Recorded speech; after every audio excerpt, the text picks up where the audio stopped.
السلام علیکم ورحمۃ اللہ تعالی وبرکاتہ۔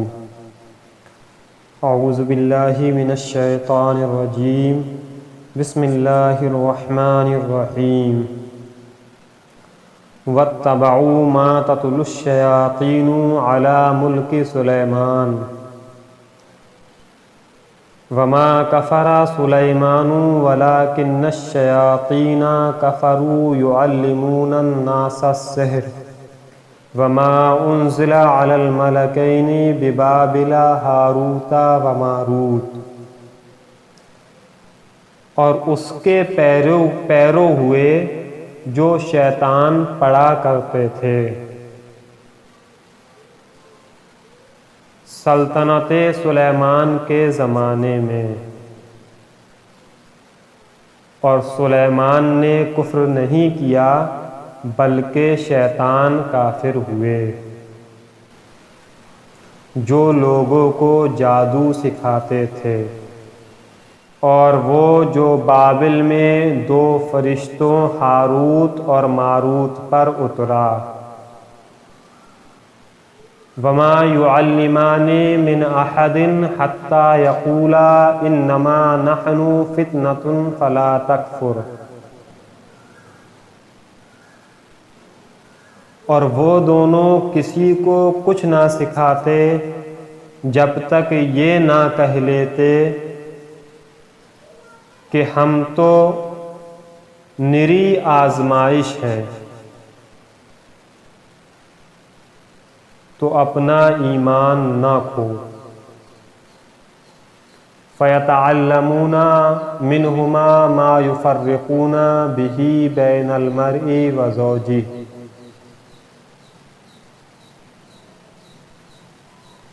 وہ لوگ ان فرشتوں سے ایسا جادو سیکھتے جس کے ذریعے مرد اور اس کی بیوی میں جدائی ڈال دیں۔ وما هم بضارین بہ من احد الا باذن اللہ۔ حالانکہ وہ اس کے ذریعے کسی کو اللہ کے حکم کے بغیر کوئی نقصان نہیں پہنچا سکتے تھے۔ وَيَتَعَلَّمُونَ مَا يَضُرُّهُمْ وَلَا يَنفَعُهُمْ۔ اور یہ ایسی چیز سیکھتے تھے جو انہیں نقصان دے اور انہیں نفع نہ دے۔ وَلَقَدْ عَلِمُوا لَمَنِ اشْتَرَاهُ مَا لَهُ فِي الْآخِرَةِ مِنْ خَلَاقٍ وَلَبِئْسَ مَا شَرَوْا بِهِ أَنفُسَهُمْ لَوْ كَانُوا يَعْلَمُونَ۔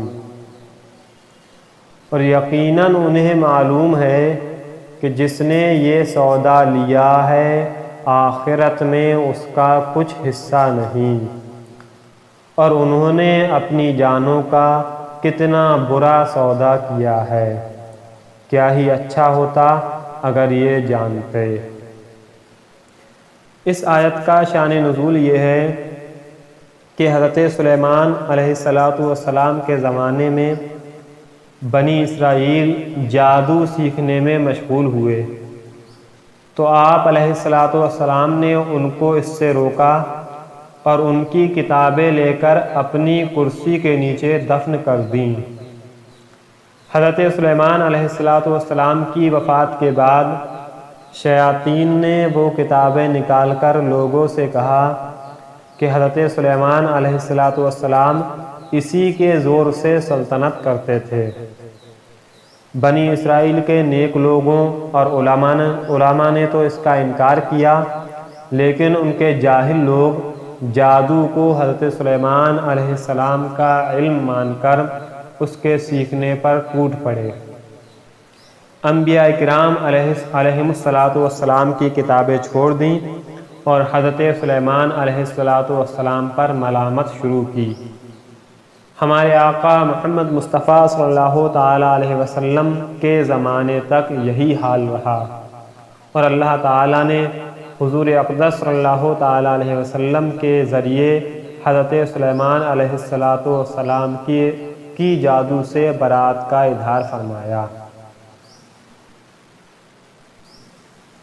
اس آیت سے معلوم ہوا کہ پیغمبروں سے دشمنوں کے الزام دور کرنا اللہ تعالیٰ کی سنت ہے، جیسا کہ لوگوں نے حضرت سلیمان علیہ السلام پر جادوگری کی تہمت لگائی اور اللہ تعالیٰ نے اس آیت کریمہ میں اس تہمت کو دور فرمایا۔ نیز یہ بھی معلوم ہوا کہ جادو کرنا کبھی کفر بھی ہوتا ہے جبکہ اس میں کفریہ الفاظ ہوں۔ ہاروت ماروت یہ دو فرشتے ہیں جنہیں بنی اسرائیل کی آزمائش کے لیے اللہ تعالیٰ نے بھیجا تھا۔ ان کے بارے میں غلط قصے بہت مشہور ہیں اور وہ سب باطل ہیں۔ اعلیٰ حضرت فاضل بریلوی رحمۃ اللہ تعالیٰ علیہ نے ہاروت اور ماروت کے بارے میں جو کلام فرمایا اس کا خلاصہ یہ ہے کہ ہاروت اور ماروت کا واقعہ جس طرح عوام میں مشہور ہے، ائمہ کرام اس کا شدید اور سخت انکار کرتے ہیں۔ اس کی تفصیل شفا شریف وغیرہ میں موجود ہے۔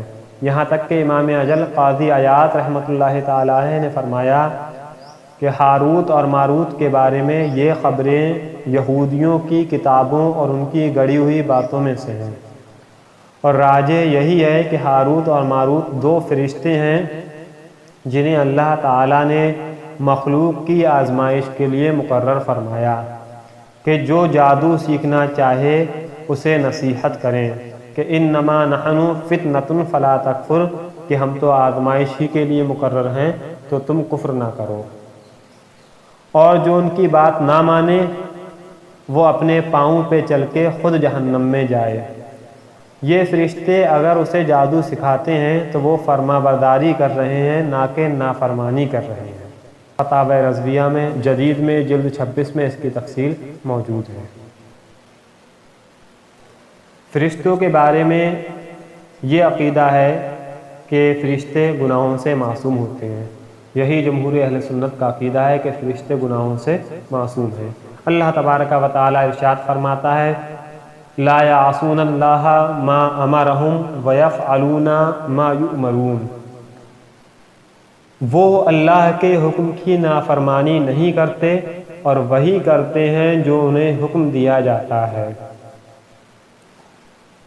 وہم، اور دوسری جگہ ارشاد فرمایا وہم لا یستکبرون یخافون ربہم من فوقہم ویفعلون ما یؤمرون، اور فرشتے غرور نہیں کرتے، وہ اپنے اوپر اپنے رب کا خوف کرتے ہیں اور وہی کرتے ہیں جو انہیں حکم دیا جاتا ہے۔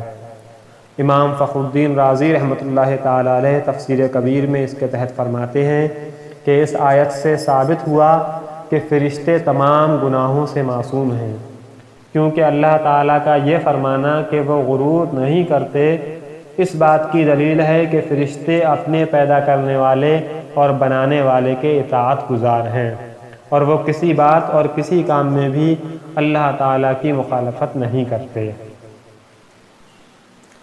ہاروت ماروت کے پاس جو شخص جادو سیکھنے آتا تو یہ سکھانے سے پہلے اسے نصیحت کرتے ہوئے فرماتے کہ جادو سیکھ کر اور اس پر عمل کر کے اور اس کو جائز و حلال سمجھ کر اپنا ایمان ضائع نہ کرو۔ اگر وہ ان کی بات نہ مانتا تو یہ اسے جادو سکھا دیتے۔ علماء کرام نے جادو کی کئی تعریفیں بیان کی ہیں، ان میں سے ایک یہ ہے کہ کسی شریر اور بدکار شخص کا مخصوص عمل کے ذریعے عام عادت کے خلاف کوئی کام کرنا جادو کہلاتا ہے۔ جادو فرما بردار اور نافرمان لوگوں کے درمیان امتیاز کرنے اور لوگوں کی آزمائش کے لیے نازل ہوا ہے۔ جو اس کو سیکھ کر اس پر عمل کرے کافر ہو جائے گا بشرطے کہ اس جادو میں ایمان کے خلاف کلمات اور افعال ہوں، اور اگر کفریہ کلمات و افعال نہ ہوں تو کفر کا حکم نہیں ہے۔ حدیث میں جادو کی بہت مذمت کی گئی ہے، چنانچہ حضرت عثمان بن ابی عاص رضی اللہ تعالیٰ عنہ فرماتے ہیں میں نے حضور نبی اکرم صلی اللہ تعالیٰ علیہ وسلم کو ارشاد فرماتے سنا، اللہ تعالیٰ کے نبی حضرت داؤد علیہ السلام رات کی ایک گھڑی اپنے گھر والوں کو بیدار کرتے اور ارشاد فرماتے اے آل داؤد اٹھو اور نماز پڑھو، کیونکہ اس گھڑی اللہ تعالیٰ جادوگر اور ناحق ٹیکس لینے والے کے علاوہ ہر ایک کی دعا قبول فرماتا ہے۔ حضرت ابو موسیٰ اشعری رضی اللہ تعالیٰ عنہ سے روایت ہے، حضور نبی اکرم صلی اللہ تعالیٰ علیہ وسلم نے ارشاد فرمایا، شراب کا عادی، جادو پر یقین رکھنے والا اور قطع رحمی کرنے والا جنت میں داخل نہ ہوگا۔